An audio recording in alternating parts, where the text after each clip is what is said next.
a labor movement slogan from the early 20th century: 8 hours for work, 8 hours for rest, and 8 hours for what you will.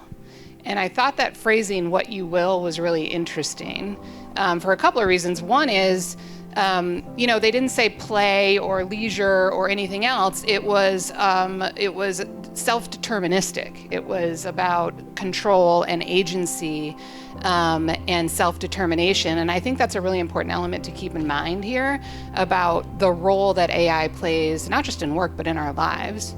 That agency really is the critical aspect of whether these tools are being used by you or on you.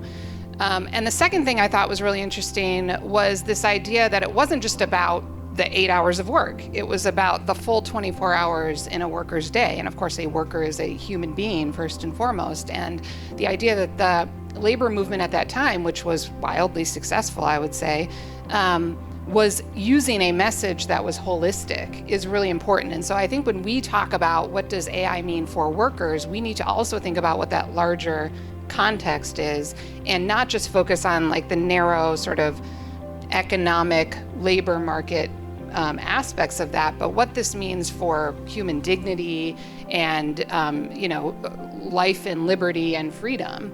And that for us, as we talk about how do we win the political war here, thinking about how we really make this salient to people, not just in these sort of technical aspects of their lives or really narrow policy prescriptions of certain use cases of AI, but what it means for the future of humanity is super important to this conversation.